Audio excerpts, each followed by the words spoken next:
जय श्री वीर शासन, जय श्री वीर शासन, जय श्री वीर शासन। नमो अरहन्ताण,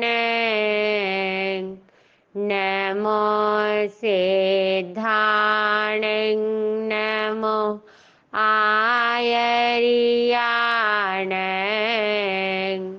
नमो वज्रायाण, नमो लोय सवसाहुण, एसो पंच नमोकारो, सर्व पावपणासनो,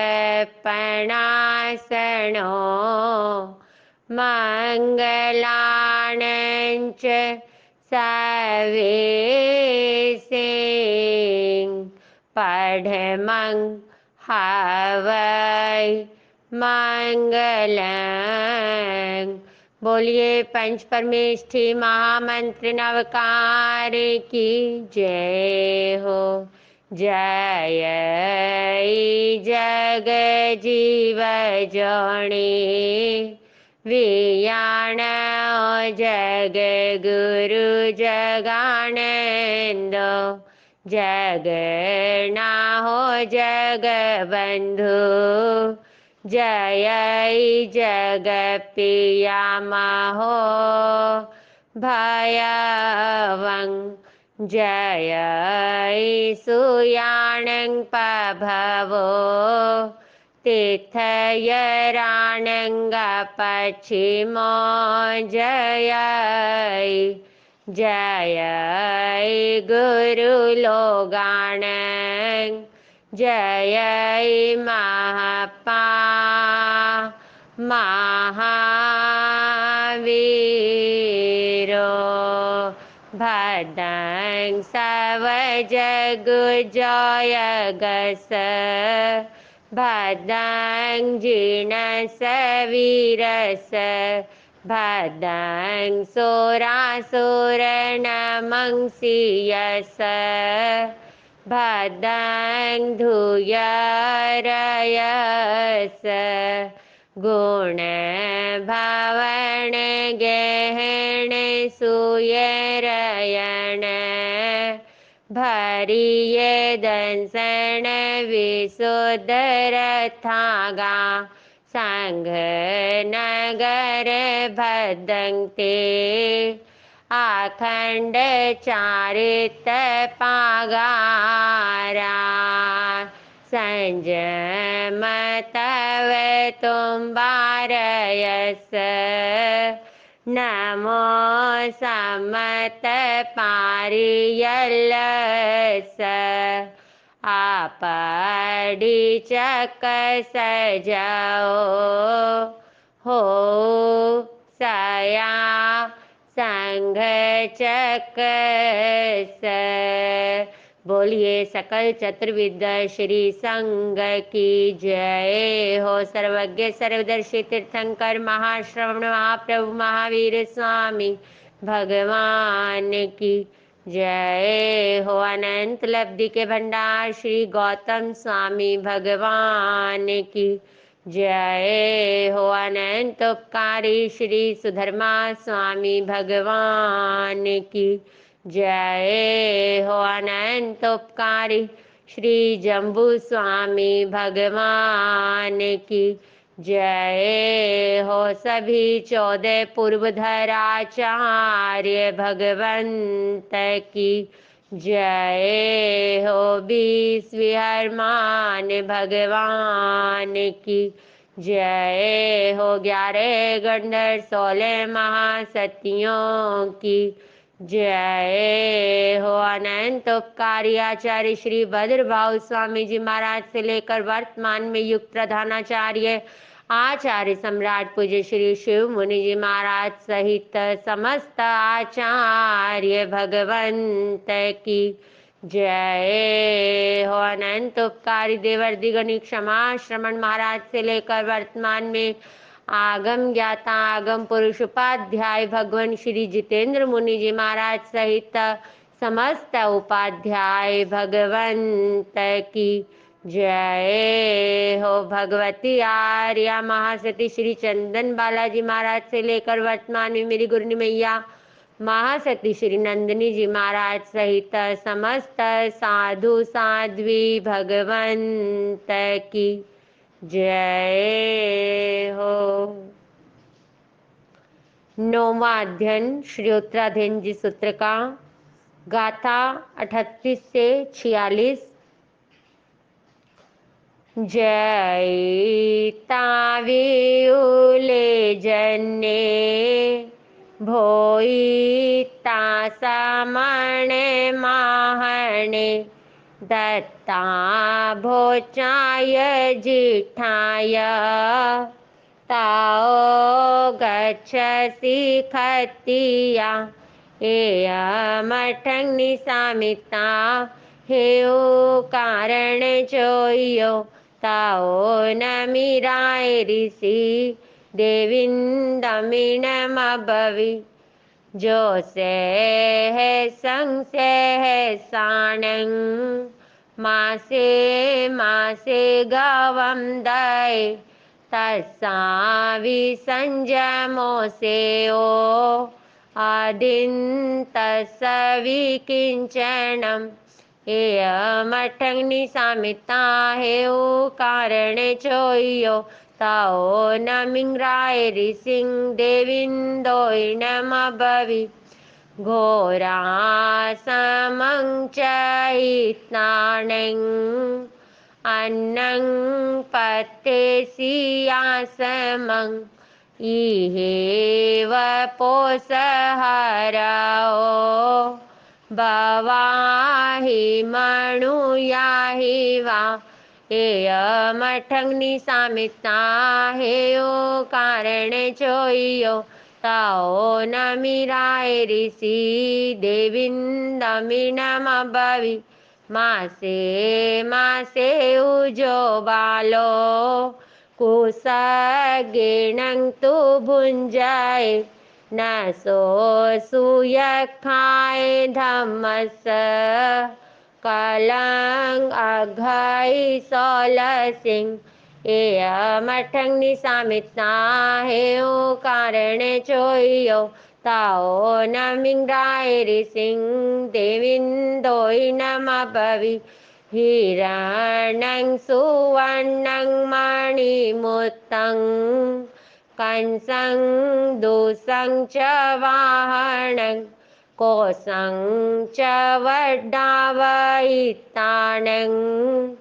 ताओ गच्छसि खतिया।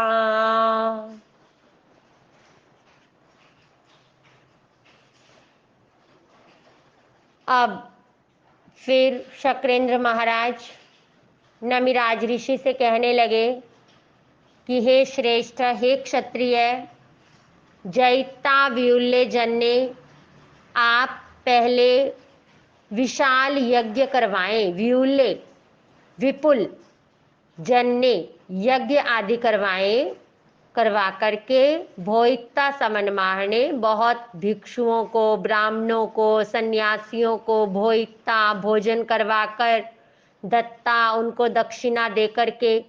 यहाँ पर विशेष रूप से, क्योंकि दान दक्षिणा जैन संत नहीं लेते हैं, प्राय क्या नहीं ही, विधान नहीं है लेने का, मना है बिल्कुल हमारे यहाँ।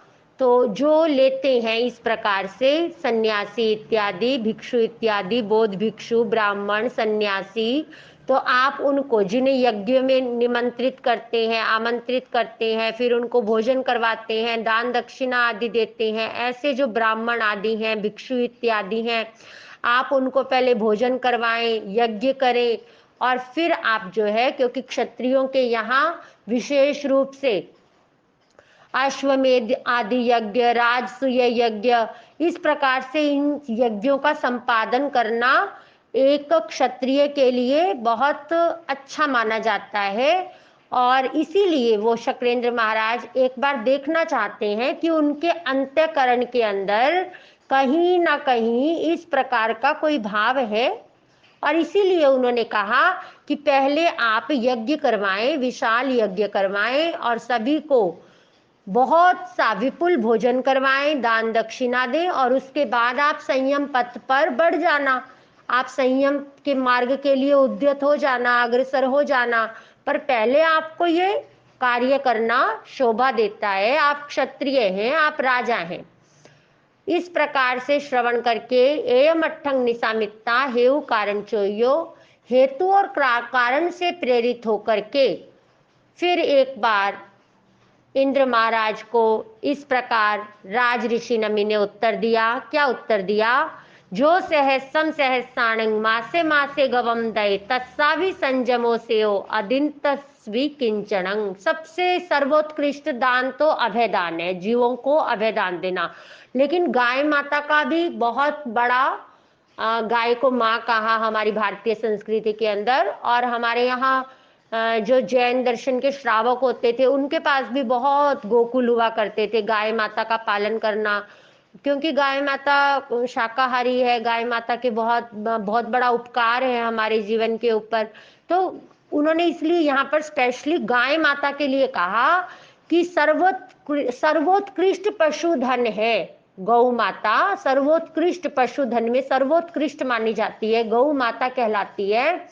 तो ऐसी हजारों, हजार को हजार से गुणा करने पर 10 लाख गायों का मासे हर मास प्रति मास ऐसी गायों का दान करने वाले से भी संयमों से हो, संयम का पालन करना, संयम ही श्रेयकारी है, संयम ही कल्याणकारी है।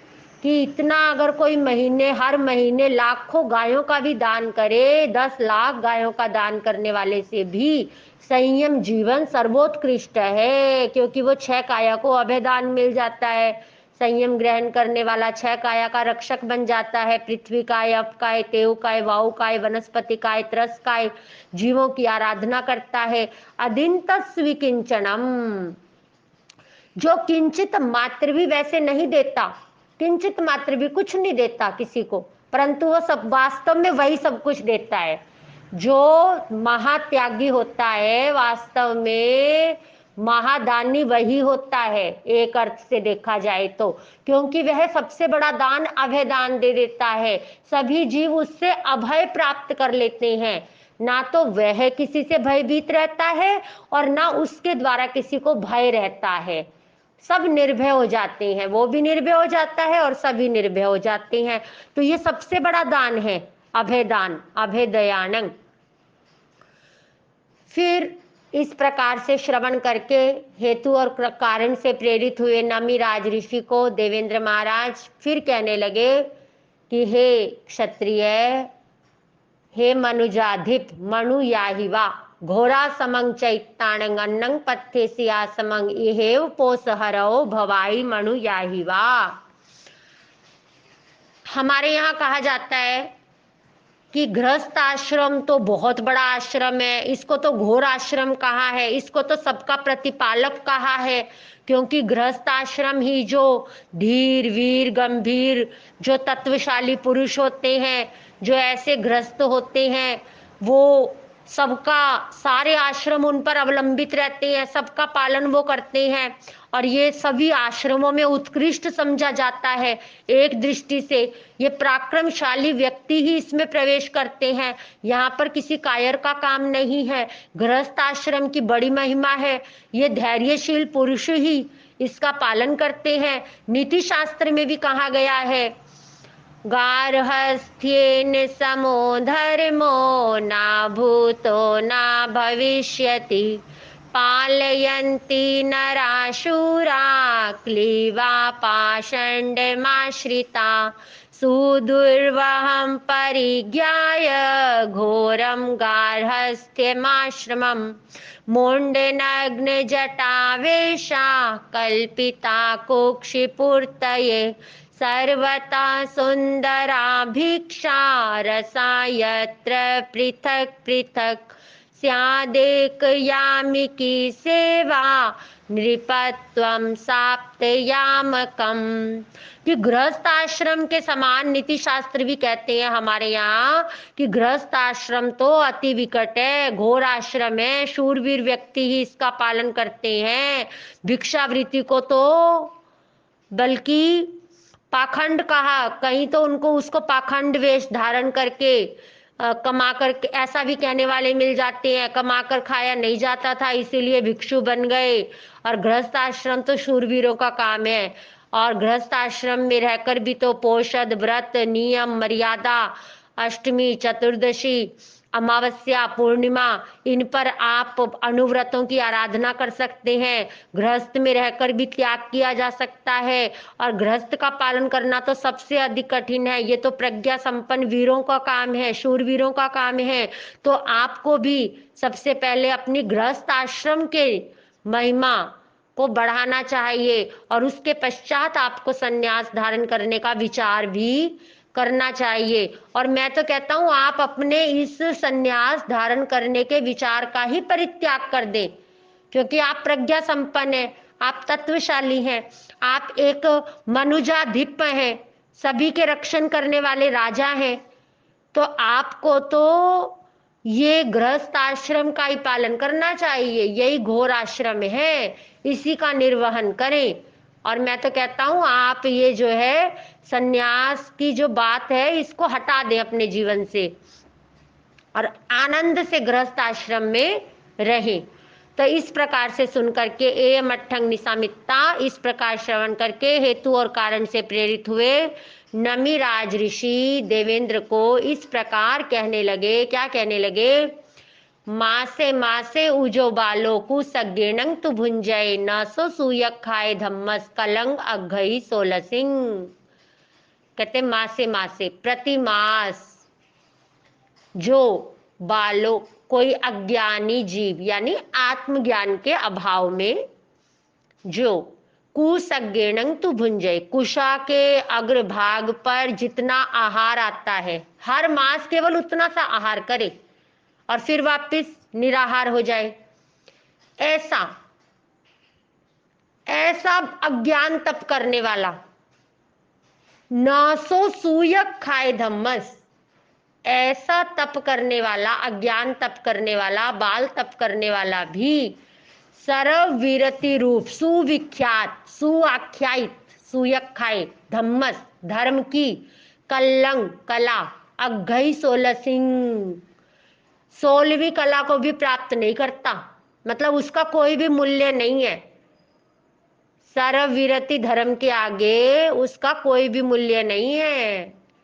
जो आत्मज्ञान के अभाव में विचार शून्यता के अभाव में इतना कठिन तप करता है, कहने को तो कितना कठिन तप है कि 1 मास बाद कुशा के अग्रभाग पर आने जितना आहार का सेवन करना, परंतु आत्मज्ञान के अभाव में वह भी बाल तप है, वह भी अज्ञान तप की कोटि में समाहित है।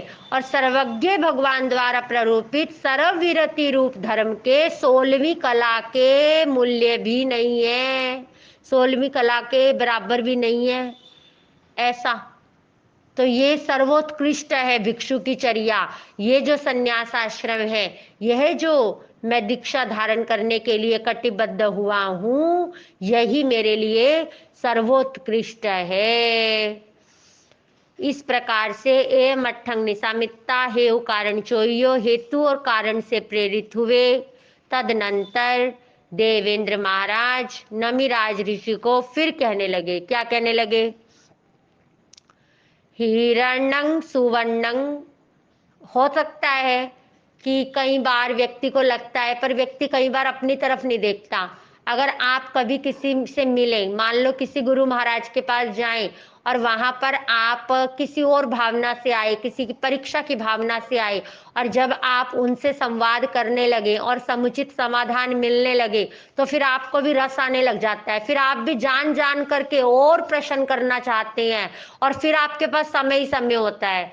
तो इसीलिए यहाँ पर भी उनको आनंद आ रहा है, समाधान मिल रहा है शक्रेंद्र महाराज को। तो अब वो भी जो है बड़े आनंद के साथ, बड़ी भीतर से उनके अंतर की ज्ञान गंगा को और अधिक उसमें गोता लगाने को और अधिक आतुर हो रहे हैं। और फिर उनको कह रहे हैं कि हे नरश्रेष्ठ, हे क्षत्रिय, आप हिरण्यं सुवर्णं मणिमुक्तं, हिरण्य स्वर्ण मणि मोती कंसं कांसी के पात्र दूषं दुष्य वस्त्र वाहन इत्यादि इन सब चीजों से कोशंग बड्डा वैताणंग अपने कोश की वृद्धि कर दें, अभिवृद्धि कर दें, इसको बढ़ा दें। ये आपका कार्य है। ये आपको शोभा देता है कि आप एक राजा हैं और राजा के कोष में भरपूर वृद्धि रहनी चाहिए और ये आपका दायित्व है, ये आपकी जिम्मेदारी है।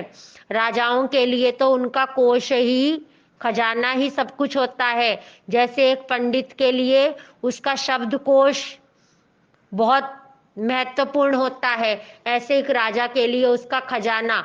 तो आप अपने खजाने को पहले भरें, कोष को बढ़ाएं, समृद्धि करें, अभिवृद्धि करें और उसके बाद लेनी ही है दीक्षा तो ले लेना, पर पहले आप ये सब तो अवश्य मेव करें। ऐसा कह दिया उन्होंने। शक्रेंद्र महाराज ने देखना चाहते हैं अब ये क्या कहेंगे, उनको भी बड़ा क्यूरियोसिटी है इस बात की, और आपको और हमें भी कि अब क्या उत्तर देंगे नमिराज ऋषि। उनका उत्तर तो वही ज्ञान भरा आने वाला है और ये वो शक्रेंद्र महाराज भी अच्छी तरह जानते हैं, पर वो देख रहे हैं कि कहीं कहीं किसी कोने में कोई रह गया हो, कोई राग का भाव, कोई स्नेह का भाव। अरे और किसी चीज से इनके अंदर वैराग्य में फर्क नहीं पड़ा। हिरण्य स्वर्ण मणि मोती माणक कोश की अभिवृद्धि, शायद इसी से इनके मन में कोई लालायित हो जाए राज्य के प्रति, कोई ममत्व जाग जाए, कोई ऐसा कोना इनका जहां पर अभी वैराग्य का प्रवेश नहीं हुआ। हालांकि वो जान चुके हैं कि इनके हृदय घट में वैराग्य हिलोरे ले रहा है, पर फिर भी जानबूझ करके ऐसा प्रश्न उपस्थित कर दिया है। और अब हमारे नमिराज ऋषि इसका क्या समाधान करेंगे, ये श्रवण करने से पता चलेगा। कहने का सार भाव तो इतना ही है कि जब यह सर्वविरति रूप धर्म इसकी समझ आ जाती है ना, तो सब कुछ निरर्थक लगता है और केवल संयम ही सार्थक लगता है, सर्वश्रेष्ठ लगता है, सर्वोपरि लगता है, सर्वोत्तम लगता है, यही सार्थक लगता है। और इसी से जीवन की सार्थकता नजर आने लग जाती है। अपनी आत्म साधना से बढ़कर देखा जाए तो वास्तव में कुछ है ही नहीं, है ही नहीं। और जैसे जैसे भीतर में अनासक्ति विरक्ति बढ़ती है, वैराग्य का भाव बढ़ता है, तो सच में यही लगता है कि अरे अपनी आत्मा का कल्याण कैसे करें, कैसे क्या करें जिससे हमें दुर्गतियों में ना जाना पड़े, क्या हम ऐसा करें। अधुव्य सास्यम्मि संसारम्मि दुख पौराय किम नाम हो जतंग कम्मयंग जेना हम दुख गईम ना गच्छे जा। साधक चिंतन करने लग जाता है, आठों याम चिंतन करता है कि मैं ऐसा क्या करूं दुखों से प्रचुर इस संसार के अंदर, संसार में दुख पौराए जो दुखों से भरा हुआ है, ऐसा अधुवे अध्रुव अशाश्वत अशाश्वत जो सदा रहने वाला नहीं है, ऐसे संसार के अंदर किम नाम हो जितंग कम्मयंग, मैं ऐसा क्या कार्य करूं जेना हम दुख गईम ना गच्छे जा, जिससे मुझे दुर्गतियों में जाना ना पड़े। चिंतन करते करते फिर उसको लगेगा अच्छा मुझे नरक गति में नहीं जाना, मुझे त्रियंच गति में नहीं जाना, और मनुष्य गति से भी मैंने आगे बढ़ना है और देव गति में मैं भी बहुत बार जा चुका, अब तो मुझे सिद्ध गति में जाना है, अब तो मुझे सिद्धालय का वासी होना है, अब तो मुझे सिद्धालय पर जाकर लोक के अग्रभाग पर जाकर स्थापित होना है और उसके लिए मुझे अपनी आत्मा की साधना को अहरनिश बढ़ाना है। ऐसा चिंतन, ऐसी अनुप्रेक्षा एक विरक्त हृदय के भीतर हिलोरे लेने लगती हैं। और जब ऐसा प्रबल वैराग्य की पराकाष्ठा, वैराग्य अपनी चरम चरमोत्कर्ष पर होता है, तो फिर कैसी भी कोई परीक्षा लेने आए, कैसा भी कोई प्रश्न लेकर के आ जाए, कितना ही कोई पीछे की ओर ले जाने का प्रयास करे, पर वह अपने मोहनीय कर्म की ग्रंथि का छेदन भेदन कर चुका और अब उसके चारित्र मोहनीय कर्म का उदय नहीं आता है। वह इतना पुरुषार्थ कर लेता है, इतना पराक्रम कर लेता है, संसार से हटने का पराक्रम करना और मोक्ष के मार्ग में लगना, यानी पुरुषार्थ करना। पुरुषार्थ करना, बस यही आत्मा का प्रयोजन है, यही आत्मा का प्रयोजन है। अपनी आत्मा का कल्याण करना, अपनी आत्मा के गुणों का विकास करना और अपने जीवन का कल्याण करना। जो ऐसा करते हैं उन्हें यहाँ भी आनंद मिलता है और आगे भी अव्याबाद सुख, बिना बाधा वाला सुख सिद्ध बुद्ध और मुक्त हो जाती हैं। ऐसी आत्माएं आप और हम भी इस बार वर्षावास में, चातुर्मास में अपनी आत्मा की साधना को चरमोत्कर्ष पर लेकर के जाएं। ऐसा संकल्प करें, ऐसी संकल्प की ऊर्जा अपने भीतर भरें और पंच परमेष्ठी भगवान के प्रति समर्पण का भाव लेकर के आए। उनके प्रति समर्पण, उनकी कृपा का वर्षण और हमारे भीतर संकल्प की ऊर्जा से स्वयं को भरें और ऐसा चिंतन करें कि हमें तो प्रेरणा स्रोत होना है, हमें सबके प्रेरणा स्रोत बनना है, हमें धर्म के मार्ग में अग्रसर होना है। चातुर्मास में किसी प्रकार की कोई भी कथा नहीं करनी, स्त्री कथा, भक्त कथा, देश कथा, राज कथा नहीं, चारों कथाओं से हट करके केवल धर्म कथा करनी है। धर्म कथा में रस लेना है, रुचि लेनी है और अपने सामर्थ्य को जगाना है और आचरण की सुगंध से स्वयं को महकाना है। इन्हीं मंगल भावनाओं के साथ जय श्री वीर शासन, जय श्री वीर शासन, जय श्री वीर शासन।